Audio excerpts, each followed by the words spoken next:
Welcome to the Discourses for Higher Enlightenment channel and another session of the Medford and Anonymous series. Please stay tuned.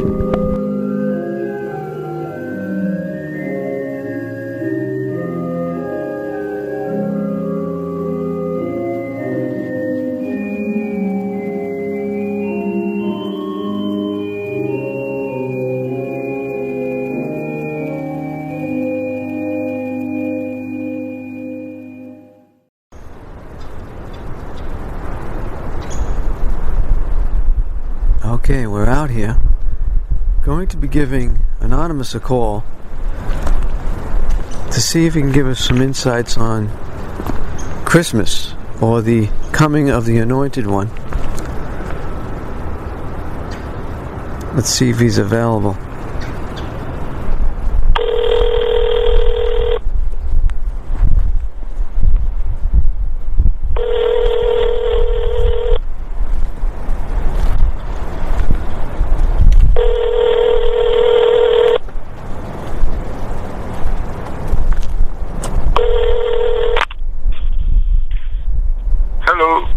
Hello, Anonymous. Hello there, Medford. How are you?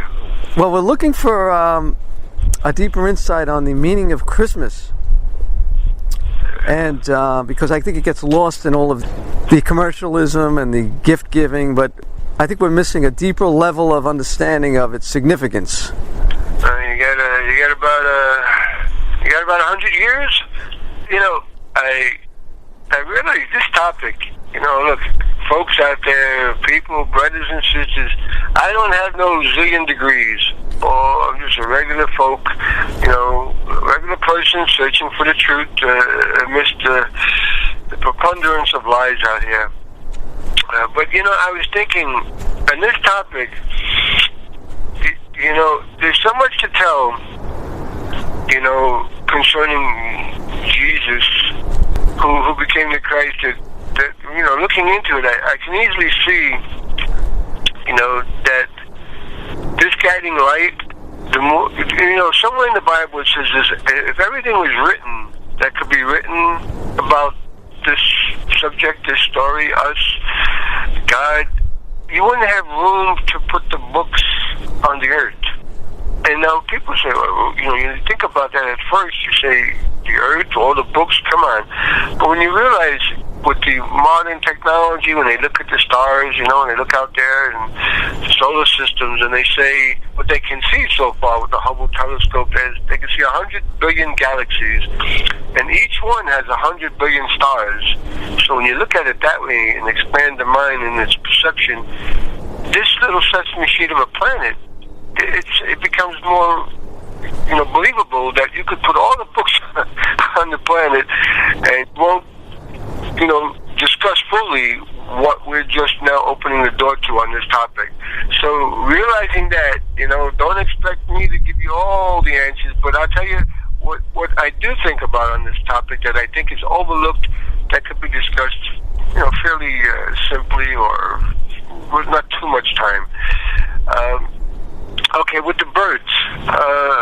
First of all, I was looking through I read a book years ago, well, a portion of the book, on the life of Christ by Fulton Sheen, which gives a good historical view about how even the ancient ones before, you know, outside of the Jews and the Greeks and the Romans and the Chinese, and, you know, that they were all looking to some person to come. So I jotted down just a few notes on others outside of the religious tradition who actually sensed that something, you know, someone was coming.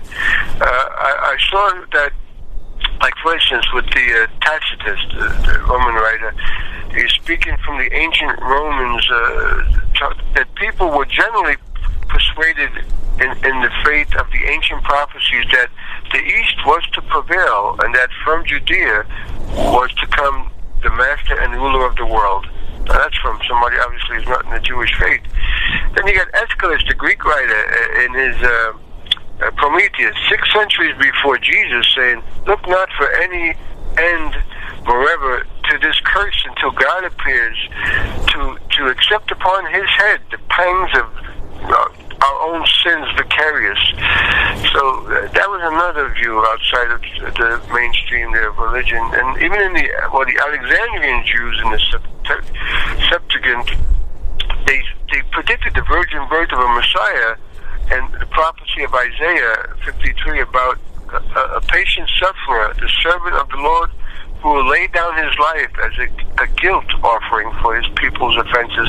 You can go on and on. Suetonius, here's the last one on this one. Suetonius, he quoted again a contemporary author to the effect that the Romans were so fearful about a king who would rule the world that they ordered all children born that year to be killed. That order that was not fulfilled until Herod. So, what gets me about the topic that is overlooked so much, it's kind of like a religious Watergate. You know, for those who remember with Nixon, there was all these tapes of what he said that were erased. And that's kind of occurred in the life of Jesus, because we know he was born, we know he was 12 years old, you know, confounding the teachers, and then he's 30 years old. So this figure who split time in half before his coming and after, what happened in all those other years? And this is information that really touched my spirit that I've encountered through the Edgar Cayce writings. Because remember, for those who may not know in the other talks, Edgar Cayce for me is such a godsend to really get me to open up to my own experiences with the practices prescribed of keeping your body clean, learning how to meditate and experience God instead of hearing about him and her, and doing some good deeds. So, with this figure, for those who may not know, he only had an 8th grade education, and this is much of the source I tap into these days. Only had an 8th grade education, did not go home and read, but he knew more than anybody who went to school. And for 20 years, just diagnosing people, given up by doctors without seeing them, just a name and an address. So when you look into what he said on a physical level, when he was asked about Jesus, and he predicted the Dead Sea Scrolls will be found, and he died in 1945. The Dead Sea Scrolls were found in 1947, and they are confirmed by experts outside of the Edgar Cayce organization that Mary, Joseph, and John, it took them 55 years to translate some of these scrolls. The most ancient writings we have, by the way, from the time of Jesus, found only in 1947, as I said, 2 years after Cayce passed. And they admit Mary, Joseph, and John belonged to the Essenes. Now, that's what Cayce said. But they're not admitting that women were right there with the men in Mount Carmel as prophets and prophetesses, and that they were vegetarian. Now, this Pope, there could be a chance he let that out, but mainly it's being resisted at this point and has been since 1947. So when I refer to what I'm about to say, I'm using a Cayce source. Cayce, again, was a Bible teacher, and what he had to say about these missing years is quite astounding and quite touching. I was reading them actually on Christmas Eve. And so when you deal with the birth, even the birth alone, by the way, the Essenes means expectancy.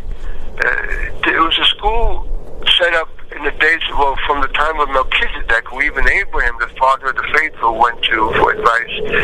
And so back in 1,000 years before Jesus was born, you had school set up by Elijah, and you had, there was another one, I don't want to leave him out, but there was another one over there, Samuel. There he is, Samuel. They set up this school because they knew the Messiah was to come, and they had a discipline that they practiced that they were seeking for this pure soul to come into, a chosen vessel. So when it came, in the last Bible prophet was Malachi. So for 400 years, as Cayce would say, do you think God didn't talk to people? Or was there a small group of dedicated ones, the Essenes? And this, again, was to be the group that Jesus was to be born through. So when you have the birth, the prophecy of his birth, you have the preparations of going off, to Mary going and then Joseph to the inn and being told there's no room at the inn. It seems like the man was mean. No room at the inn, and people inside laughed, and some of them jeered because they saw a man twice the age of of Mary. She was apparently like 16, and Joseph was 36.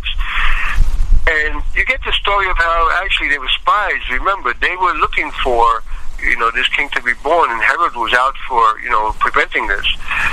And so when the innkeeper's daughter, and I should say, because it's such a big topic, like I was saying from the beginning, a lot of this is in a story of Jesus, Edgar Cayce's story of Jesus, beautiful book edited by Jeffrey First.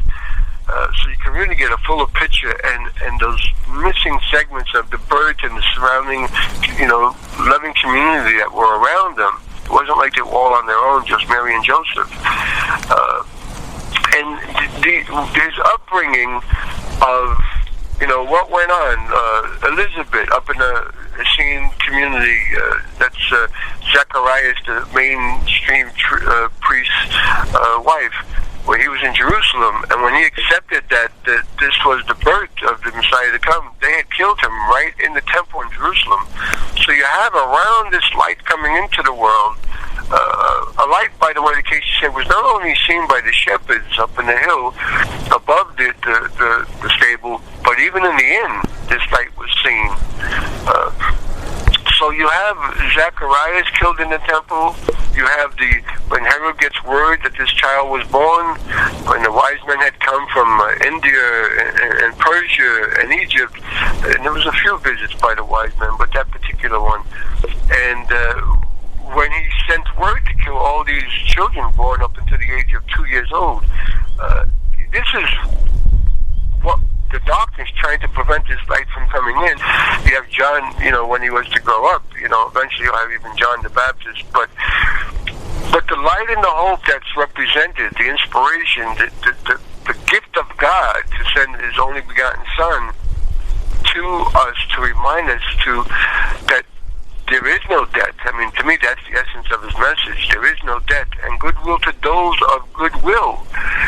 And there was a message of his growing up and showing us by example, first of all, how we too, can contact that spirit, that everlasting Christ mass. Because see, people look at Christmas as, December 25th, and as Cayce said, if you believe in something that has a beginning, it's going to have an ending. And we won't want to really attach our yoke, our faith in something that's not going to last. It's like looking at the physical body, no matter how much you take care of it, one day it'll feed the worms. Unlike the spiritual body that he came to remind us that we come from, we are children, sons and daughters of the Most High.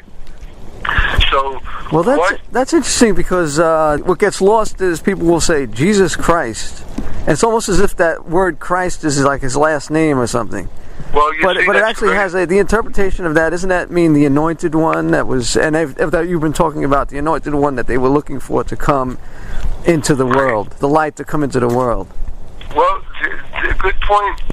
The way I understand it, again, through Cayce, is that the Christ, that's why I say there never was a time there wasn't a Christ Mass, because this Christ is an ever-existing, loving, wise, loving power, ever-existent, and Jesus represented a pattern of mind of selflessness. Like most of us, we have our degrees of selfishness, which causes us static to not really be attuned to the higher mind.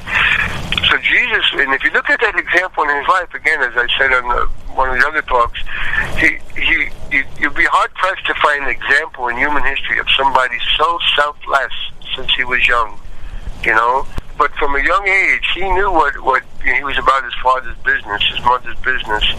So that and again, Emmanuel, he was to be called Emmanuel. And another thing is, I was looking at earlier. Yeah, that's another word. What does that mean, Emmanuel? God is with us. Oh, okay. That's what it means. So I was looking up, because there's so many prophecies. I started to look them up, and one, thing on the website there, it says there's 300, but I found one that's talking about, I just found it this morning, it's talking about, some sources have 300 prophetic scriptures dealing with the life of Jesus, but this one, there's 44 prophecies about his, dealing with his, him, Jesus to come.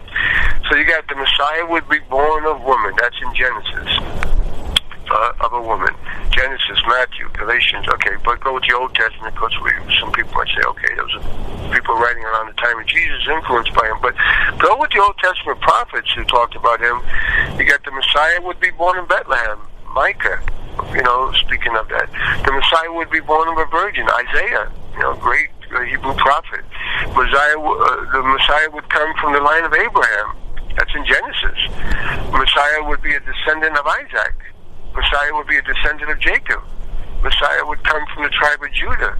Messiah would be here to King David's throne. These are all in Old Testament references. Samuel in that instance. The Messiah's throne will be anointed and eternal. Psalm 45. I mean, you can look that up on the websites for yourself. I just put in prophecies concerning Jesus. The Messiah will be called Emmanuel. Is Isaiah. Messiah would spend a season in Egypt. Remember when Herod was out to get him?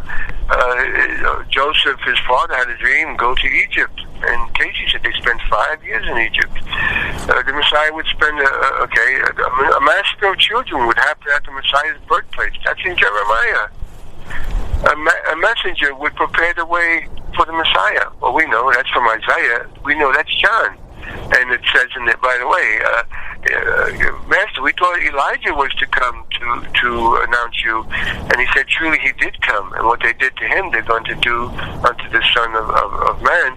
And it says, and then they understood he spoke of John the Baptist, who had just been beheaded. He was preparing them for his crucifixion. So there's another prophecy fulfilled, that Elijah was John the Baptist when he came back. The Messiah would be rejected by his own people. That's in Psalm 69, Isaiah 53. There's references all in the New Testament, so I'm leaving them out just for folks to know that these prophecies come from, before Jesus. The Messiah would be a prophet. The Messiah would be preceded by Elijah, Malachi. And that's Malachi, who was 400 years before Jesus. Messiah would be declared the Son of God, Psalm 2.7. The Messiah would be called a Nazarene. The Messiah would bring light to Galilee. The Messiah would speak in parables. The Messiah would be sent to heal the brokenhearted. The Messiah would be a priest after the order of Melchizedek. By the way, again, the school of prophets and prophetesses in Mount Carmel, inspired by the man that even Abraham, the father of the faithful, went to, Melchizedek. So he would be a priest after the order of Melchizedek. Messiah would be called king. The Messiah would be praised by little children. The Messiah would be betrayed. It's in Psalms, Zechariah. The Messiah's price money would be used to buy a potter's field. The Messiah would be falsely accused. The Messiah would be silent before his accusers. The Messiah, Isaiah. Messiah would be spat upon and struck. Isaiah again. Messiah would be hated without cause. The Messiah would be crucified with criminals. These are Psalms in the time of David written. The Messiah would be mocked and ridiculed. Soldiers would gamble for his garments. Again in Psalms. His bones would not be broken. The Messiah would be forsaken. Messiah would pray for his enemies. Soldiers would pass the Messiah's side. Zechariah. We're coming to the end of these here. Messiah would be buried with the rich. I think there was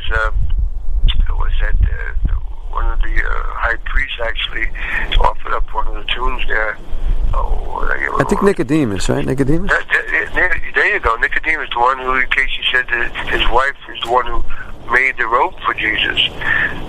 He would be seated at God's right hand. The Messiah would be a sacrifice for sin. So these are 44 from the Old Testament. And of course on the other side of the column there's the New Testament, disciples speaking of his coming, that was even announced going back to Eve, when even in the garden, she was told that one would rise up and bruise the devil's head, I'm sure give him more than a headache. So just listening to that is giving me the chills of just the magnitude of this. It's even what you said about it's even bigger than than words can express. But yeah, we could be on the phone. No kidding. We could be on the phone the rest of our lives, because it's an eternal story of an eternal love, which we are a part of. And just as on the planet, we can't get rid of water. It's we know more is melting.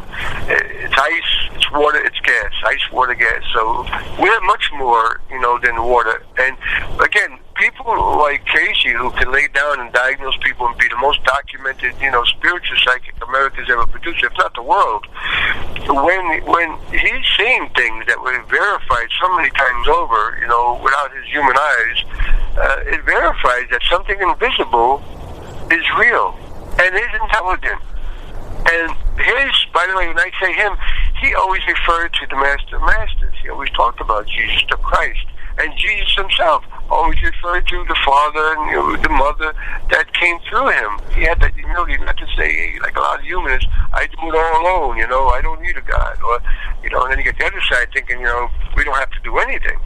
But it's like that Michelangelo painting, in the Vatican. The finger goes up, we make our efforts, but God being spirit and seeks such to worship. Michelangelo didn't show the fingers touching because that's a way to depict spirit, in communion with each other. So we look up, we make our efforts, but we always in humility, receive the grace so we can continue to not only grow, but to also to be used, like Lao Tzu would say, do by not doing. How do you do by not doing? Well, when you're meditating, you're attuned to the universal consciousness, and just a mere thought, a prayer, has wings, strong wings, to even heal somebody, or see things with the all-seeing eye that's depicted on the dollar bill, that's representative of what's in us when we wake up to our divine nature. So, the interesting thing was when I was going to talk about some people of today that I find as great teachers also, because I'm not, Cayce's one of my favorites, is along with Yogananda, who really talked about the Christ and Jesus and practical ways of that coming through us. It isn't a monarchy, it's a spiritual democracy for those willing to use our will, which is our most precious gift, to tap into that. Tap into that and be used also. It's not like I got it only for this one and not this child of mine, only for that one. That's not a very compassionate God. But God is that compassionate. So this beautiful story of his birth and they're going off to Egypt and coming back and his founding the teachers and the hundreds of healings that are referenced. I didn't know myself until I finally read most of the New Testament. I still have yet to read the whole Bible because I already know the essence of this whole book it's about love God with all our heart, mind, and soul, and neighbor as ourselves. It's a book about love and how we actually actualize it. Not just quote it like speaking parrots, like I may sound like right now. But it's based on experiences that are being called for all to experience. That's why Jesus, at the end of his life, said, pray and meditate. He didn't just say talk to God. He asked the disciples to tune in, listen. To listen to that still small voice. Of course, they fell asleep 3 times that night. But later on, with the coming of the Holy Spirit that was promised, that will comfort and teach us what we need to know, as was revealed in people like Cayce. No education. He wanted to help people, and it was revealed to him what to do, what to say to help these people. So these are the ways, and that's what I was going to speak about before when realizing Christmas, as far as officially, noticed, it's being referenced right now, but it really is every day. It isn't like our birthday or Christmas. It isn't a snapshot. It's a motion picture. We're in the eternal present now.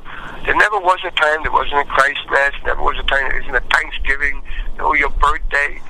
We use them in references to our worldly mind, but in deeper truth, we're in the eternity right now. Well, going back to my original thing about how it gets missed, similar to the Pharisees, supposedly so educated, and all of those prophecies that you put out there, I mean, that to me should be the what's preached as evidence of truthfulness of the message, and yet they were not able to get it. And even today, it's overlooked. If you go to Sunday Mass, it would be just some let's do it and get out of here, like. Yeah, I mean, it's like the difference between, like I say, I have a big problem with most of the church. I don't I don't paint the brush on the whole church because There are Right. people there, who sacrificing their lives helping the poor, and they're teaching them and they're working with them, or they're putting them into a sanctuary when some governmental agency is trying to exterminate them. And they in turn, as has happened, we know, even with nuns, they in turn have been, killed physically. So I never paint with a whole brush with anything. Right, But I yes. for that small segment that really are actualizing and really living the life instead of just talking like a controller and parroting, and they're talking about food and they don't feed you. I mean, That's what I mean, church. yes. Yeah, I mean, it's like the church, they're talking about food for the most part, but they don't feed you, and if you would see a hungry person on the street and you start walk up to them and tell them, listen, would you like to have a meal of this and that and this and that, and you talk about food, you get hungry, and now the person's already hungry, and then you just walk away, light a candle, put some incense. I mean, it's very uncompassionate, one of the fruits of the Spirit. So most of what the church does is they read to you from a book of recipes, but they don't really emphasize the key factors that allow for the food to be eaten. And again, it's the body's a temple, keep it clean. And when do you hear sermons on that with the 35 pounds of additives, dyes, preservatives going in, and the Monsanto, genetic stuff, and the carcinogenic effects of that, or just like cigarettes, it's going to continue because the greed, one of those deadly sins, it's obvious everywhere. So unless you have a really dedicated person, teacher, reminding you of this, that the body is a temple, and we're meant to worship a living God, not to put dead things in there or close down our body or a temple to break it up. And then to do the meditation, to listen to the word and listen for the Spirit and feel it. Actually feel it. Ain't just intellectual. Like you said about the mind, that's again the difference between knowledge and wisdom. Knowledge is you can read all you want, but unless you have the wisdom how to use it, you can read the Bible, all your life for 1,000 times, but if we don't apply it, it's not going to allow for us to grow. You'll sound intelligent, you'll sound knowledgeable. It's like I told the father at Fordham, the man in charge, Father McShane, I go to the gym, I see him a couple of times, and I said, it's like there might be one out of 150 students being taught to meditate. I've been doing a survey for the last 40 years, and it's the last thing Jesus said to do. And even Thomas Aquinas, who graduated college at 13, was a genius. He said, all my writing, and this is the guy who brought the Greek philosophy up to the Christian, all my writing is nothing short compared to the blessed bliss of experiencing God. And yet, this is a guy they study. Why? And with all his learning, he's got the humility to admit it isn't about just reading and reading and reading. It's about putting it into application. And it's not complicated. Again, simply put, like Cayce summed it all up. The spirit is the life, the mind is the builder, and the body is the result. So acting upon it like a scientist. Even God says, prove me. And the Bible says, prove me. He doesn't say just believe me. He says, prove me. Be like a scientist with your mind. Challenge him. But put these things into practice. See if you get the results promised. Take care of your body. Do your meditation and do your good deeds. Be kind to people. Be patient with people. Be compassionate with people. Feed somebody. Feed the, as I said, feed the cat in the backyard. If I believe that's a good thing to do, and the Lord loves a cheerful giver, you use what you have in hand and you do it. It's like you see those commercials with the animals in the shelters. I mean, you look at that, man. Whose solar plexus, whose stomach doesn't, who doesn't feel that? When you see how people can be abusive to these animals, that are in these shelters. So this is where the difference is between the heart and the head, So those are actually ways of opening up the spiritual self by just giving and serving, and that could be a means of, and the compassion associated with that, the compassionate heart. Absolutely, and again, just look at without all the writings. As we say, you could look at study them, put all the books on the earth. It won't be enough. Just look at the life of the example of the man. What did he do? He went around, healing people in body and mind. Or being used, more accurately, being used to heal people in body and mind. He fed the hungry. Even the early church, they got together in a cooperative and they shared, they shared. They knew at the point of a gun, like, the communists tried to do, they did it willingly, without that fear factor as far as we got to force me. They knew, they trusted that, they wouldn't go hungry. The promise of God God is, if you follow His ways, all your needs are known, they will be taken care of. But by the way, even with Mary, there's a segment I think it's so beautiful in these folks in Mount Carmel preparing for the birth of Jesus for centuries. They was about 12 maidens picked, according to Cayce, who their mothers were very dedicated, and their children, and he said they were put through exercises considered very harsh today, but they were put through their mental, devotions, their disciplines. I'm sure they even taught meditation, but they were watched in their diet. Again, they were, vegetarian school, watched in the drink, no strong drink given to these 12, until the day came when Mary, as Cayce said, was picked by the angel on the stairs, and there was a golden purple light, and she was set aside at that point. And then, of course, when you look at the period when Zacharias, is killed in the church, the temple, they had to get her married really quickly.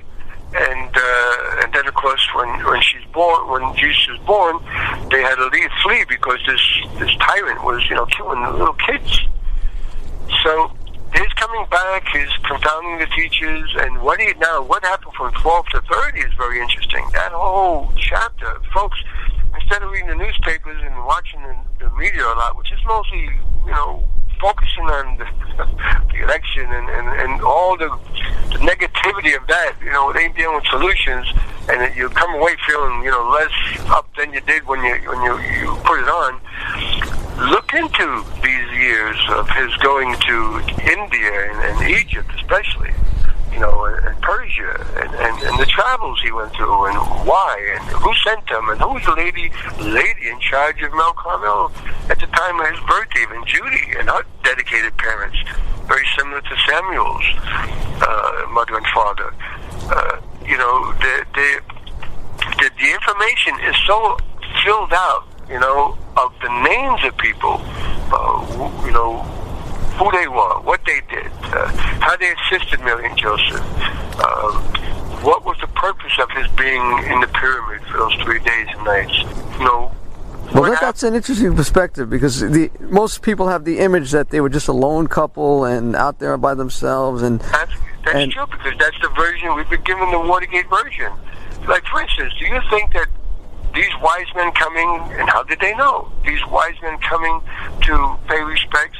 When Jesus grew up, he would say, "Oh, they're heathens, they're pagans." I don't think so.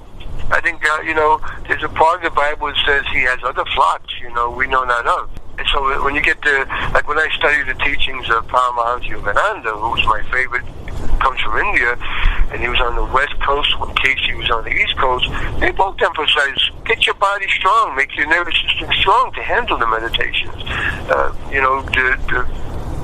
Eat well, eat a vegetarian diet. Don't contribute to the 27,000 children dying every day from no food. Don't contribute to the lack of clean water that's out there. Don't contribute to your animals being tortured while they're still alive. Don't contribute to us getting cancer or risking playing the lottery, getting cancer or heart disease early on, living far less than a turtle. Don't contribute to the trees chopped down in South America to raise the soybeans. Don't contribute to these things. The asthma rate going up. These are acts of love, or not following the way of the body being a temple and worshiping the living God.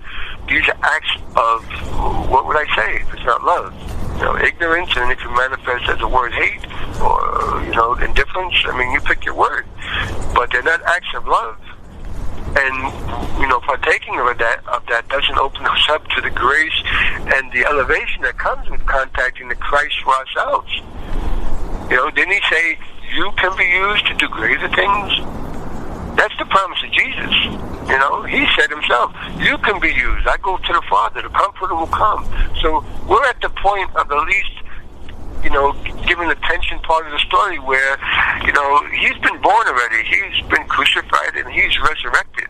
By the way, with the resurrection, where else do you see somebody for 40, 50 days and nights, being seen, people touching him, doubting Thomas, preparing food? Where else in literature do you find that? There are great teachers out there, but, and even with the prophesizing of where he would be born for, centuries, where do you find that? Where do you find the school set aside in dedication? Living what the Bible says, worshiping God a God of life, and meditating and doing their good deeds. And through this group came this light of the world. And again, looking historically, what figure in history can you find that was so giving without saying, "Hey, where's mine?" Well, it's interesting. It's almost like it's been sanitized, because actually, if you do read a lot of the scriptures, it actually does speak in those spiritual terms. It's like God is spirit, and so it's been sanitized. Worship. I have there's a portion. This, unfortunately, the book is out of print. As I said once before, there's a group of people. It took them 11 years studying the Cayce materials to actually know how I can be used, or they could be used. And it took them 11 years, because he didn't just repeat something and let them repeat it and we got our passing grade. No, until they lived lesson 1, they didn't get, lesson 2. So it took them 11 years. So I was reading those hardcover books, which are out of print now, unfortunately, the Edgar Cayce readings. Search for God, when realizing, Bishop Christmas, the thoughts are in the air, people trying, put their mind on something more elevating. Let me switch over to the early Christian epoch. And so I said that I was reading again with the story, right, before the hour that Jesus said, Edgar said Jesus was born at the midnight hour. And so there's a portion of this where, it says here, necessity demanded that some place be sought quickly, right, because they were turned away at the end because there were spies in there, and by the way, the innkeeper, Cayce said, was one of the Essenes, because they had their own branches. It wasn't all in one place. It was down under the hill in the stable, above which the shepherds were gathering their flocks into the fold. There the Savior, the child, was born, who through the will and the life manifested became the Savior of the world. That channel through which those of old had been told that the promise would be fulfilled that was made to Eve.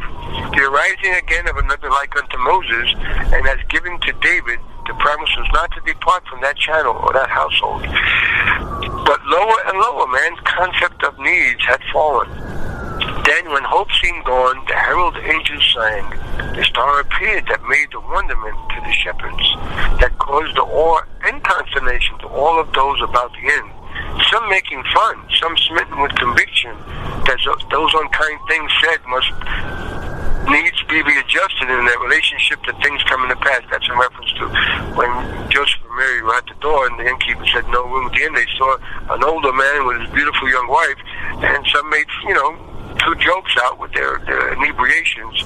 But it says, all were in awe as the brightness of his star appeared and shone, as the music of the spheres brought that joyful choir, peace on earth, goodwill to men and women, I'll say, of good faith.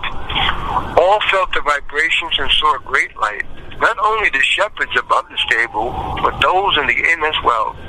To be sure, those conditions were later to be dispelled by the doubters, who told the people that they had been overcome with wine or whatnot. But just as the midnight hour came, there was the birth of the Master. So, and it says they were through the period of purification, the mother remained. Okay, and then they went off to see Anna and Simeon in the temple. Jesus was,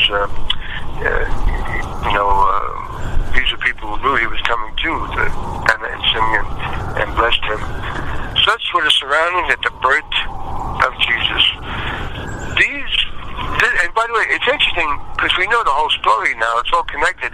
In the beginning, the light was seen. They even saw it in Tibet. They called him Isa. And at the end, when he was crucified, the world was in darkness. So it's interesting. The light of the world, and then the darkness. So it's like the world itself reflected the spiritual state of what was going on. Everything is totally connected, as Chief Seattle said. So here we are. So what I'd like to do, Redford, at some point, I don't know how long we're on right now, but I got some recent examples of other people, everybody like food at a buffet hey, you might want to try to read this person's story or hear this person's story, all basically confirming that the spirit is activated for those who, tune into it. So, well, I'll give you one that I discovered recently, because the other ones take a little more time. This one could be after this topic, especially with all the talk of, with the Herald and Zechariah and the deaths, trying to prevent this light to come forth and show us how to be free from, suffering physically, mentally, emotionally. Well, is that darkness? That darkness is that a metaphor also for man's ignorance and man's to the spiritual? Well, is that also absolutely? Besides the actual violence and the deaths, isn't that's also a metaphor for man's ignorance, bringing light into the ignorant minds and the darkness of ignorant minds? Well, it's interesting you say that, because that is a reference to, and even in the beginning, when there was even a rebellion in heaven, and when God said, "Let there be light." The interpretation I got from Cayce was, "Let there be light" means in the midst of those spirits that were in rebellion, who are really developing like a cancer cell outside the body of heaven there, before they cast themselves further out, is let there be wisdom. You see, let there be light, let there be wisdom. So yes, in the darkness, the metaphor could be for ignorance also. So with the few minutes left, there's a young lady I discovered. I heard about her maybe a couple years ago, but I looked into her a little more recently, because a co-worker was given a book about her, and her name is Akiane, Akiane, Kramarik, Kramarik, and she's about 21 now. But you see how this lovely young girl grew up without religious, what you call it, teachings, indoctrination, depending on your point of view, depending on which teacher. Did not have parents who were artists, very poor. They came from Lithuania. And you'll see in the YouTube talks about her life, and on Oprah's show, or the comedian at night, was that comedian from, where was he from? Ireland or something? Wales? Scotland, I think it is. So anyway, she's been interviewed by him, Greg Ferguson, yeah. It was a very, very good, funny segment there with him. So you see how she was, at a young age, like 4 years old, she just started painting. They had no money for paints. They didn't know her interest. She would just take pieces of food, make colors on the wall or something, or draw something. And with the pencil. And so at 6 years old, she really, she had gotten the equipment from her mom, bought some paints and brushes. You got to see, what this young beauty is painting. 8 years old, she was looking to paint a picture of Jesus, and she couldn't find a model. After 2 years, who knocks on her door? A carpenter who was almost 7 feet tall, and she said, "You're the one." And she's wondered, "Where's the artist?" And she said, "I'm the painter." So, beautiful recent story of a beautiful life, who actually, she went from poverty to a picture could sell for hundreds of thousands of dollars, if not millions. But she does things with the money to help, a lot of kids in the world. So, beautiful recent example of somebody who, when you see these paintings, you got to say, "My God, who was she in another life?" But what's her name? Akiane, Akiane. Kramarik, Kramarik, and you see the way she paints the eyes and the topics she picks, and even when she was a kid, the light that shines through her eyes, and the enthusiasm and the joy. Yeah, you see a manifestation really of the spirit coming to this person. She's more a recent example. I just read a little book, as I said, on her recently, borrowed from a co-worker. But look at the artwork. And another example, because it's the eternal now, and the spirit hasn't diminished. It's like, who is willing to give that some time out of 24 hours compared to the newspaper and the TV and mostly movies that blow them up, cut them up, shoot them up for the adrenal glands. But these are things really for the spiritual body, for the heart and the higher chakras, and the higher pineal, the higher endocrine glands. And what was that book you were reading from about the birth of Christ? Was that Edgar Cayce? Well, yeah, this hardcover you can't get. It's out of print, I've heard. It's the early Christian epic. You Epoch. But there's plenty out there on the Edgar Cayce Story of Jesus by Jeffrey First. That's still in print. I know there's an Edgar Cayce Center down somewhere around 30th. They just moved a few months ago, so you can look it up somewhere around 30th Street. And there's books even with Jesus and the Essenes, and it's the parts of the story that are not told in the kind of religious Watergate. And it's beautiful because you get the names of people, you get what they did, you get the people who prepared, you get the teacher of Jesus when he was a little boy, you get Judy, the prophetess in Mount Carmel, what was she about, who was she, what happened in her life. It gives you a whole much bigger view of all the people involved in the life of Jesus. And again, the key factor, the preparation of these dedicated ones when the world was, really at war, even back then. So this is information we're going to need to know for, what's coming our way. And as you can see with the election and the people gathering, he's picking, and I recently heard that chunk of ice broke off, getting ready to break off in Antarctica. It's like 70 miles long. And that comes off when there's a certain word with a reef that they said a couple years ago would break off in 100 years. It broke off like 30 days later. This one is much bigger, and it would be 11 feet of water. That's from Antarctica, which it was completely melted, be 200 feet of water. Greenland's 20 feet. That probably go first, but that's what's coming our way as far as the environment goes.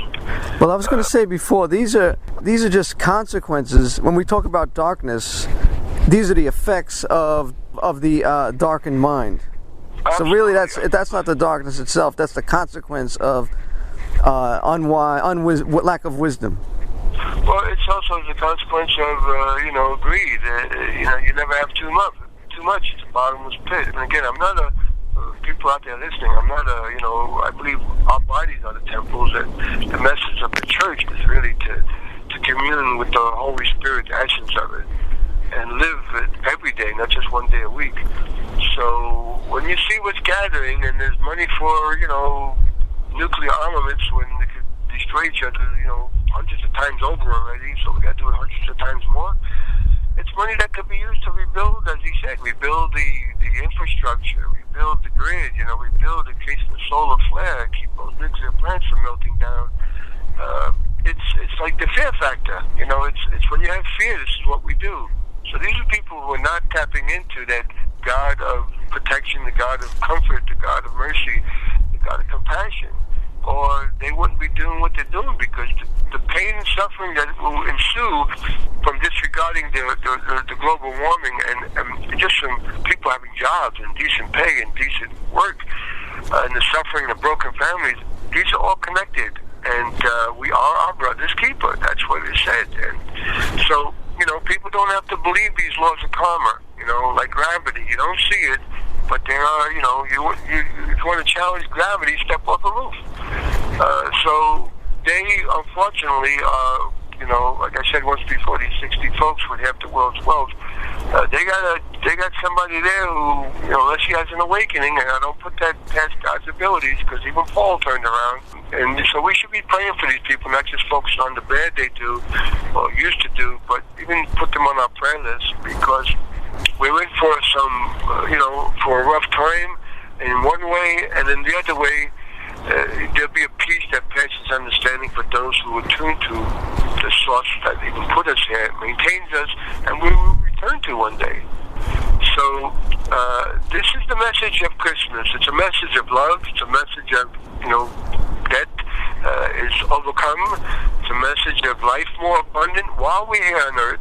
The fruits of the Spirit being watered by the fruits of the Spirit being watered, the compassion, the patience, the joy. And also, as I said, there is some pain in it, because you cannot look at people suffering and not feel something if you're in touch with God. We don't see it, but the children who are dying today, it's like they don't show war wounded anymore, or even the casket. But if you've seen the child suffering, it gets you. It's like, there's a saying, the fear of knowing is the fear of doing. And is any wonder why we don't pick up on this and do our part as an antidote? Why otherwise we have to numb ourselves with the foods and the drink and the pills and the whatever drug people take to numb themselves and diminish their life to a slow suicide, or those who do it really quickly. You know, you can't want to live when you cut yourself off from the source of life. It's as simple as that. So, you know, you can't do it yourself. We can't do it ourselves. So as long as we put some application in, give it a chance. Like I said, it took me 3 months to learn to meditate. No less than it took me to exercise my body and get some good results with feeling better and in tune. But putting it in like a scientist, put it into application, put it as a test, give it a fair trial, and watch watch what happens. You will feel these things. You will be able to overcome whatever conditioned mindset, was programmed into us. Whether religiously, in a limited way, or politically, or the Madison Avenue way, or school-wise, there's a part of us that makes our bodies, repairs it, and it's in there that intelligence is waiting for our conscious, so-called, and subconscious to, give in patience, turn itself over to that, and allow those minds to synchronize and be one. This is what's being offered, and who else to trust in history, as I say. And again, look at Akiane Kramarik, and the next time I'll give you a few others that God inspires me through them in our time that were without, troubles in terms of misleading people or abusing them financially or abusing them to where they got to bow down to me and separating them from their families, when the opposite is, be more caring and compassionate and patient with families who are not, choosing to overcome their conditions yet. They're in a pattern with the habitual thinking of, not trying yet. But don't give up.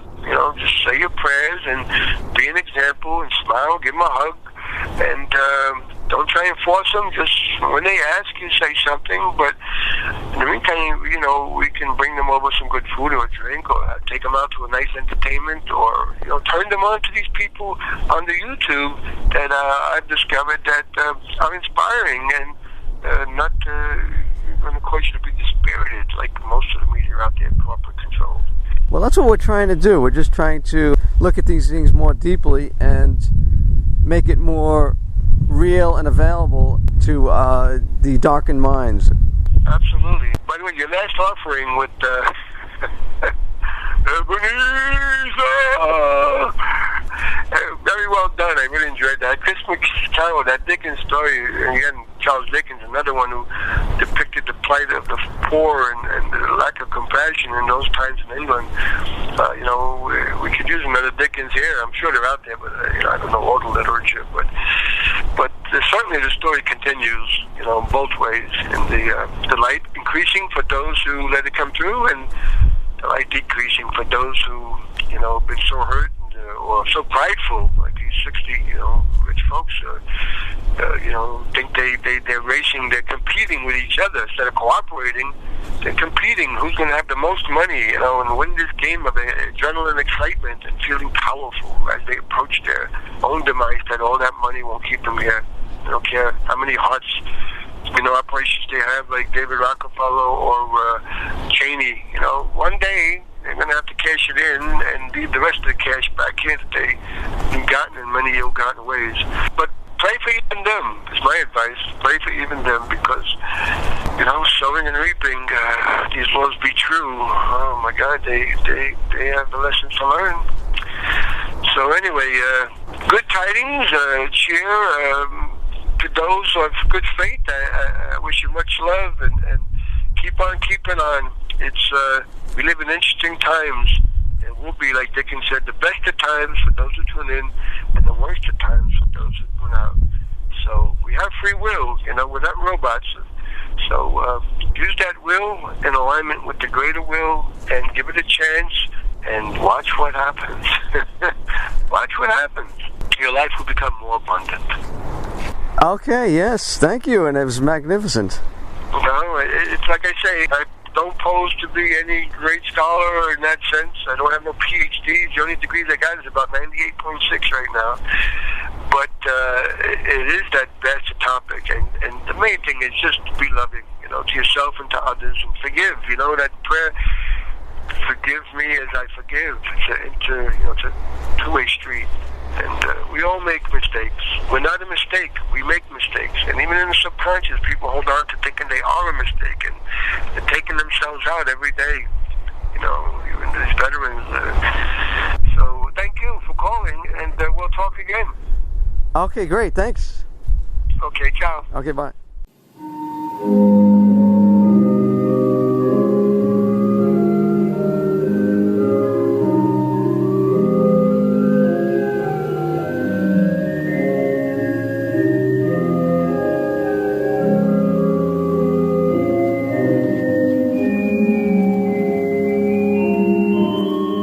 This concludes this discourse.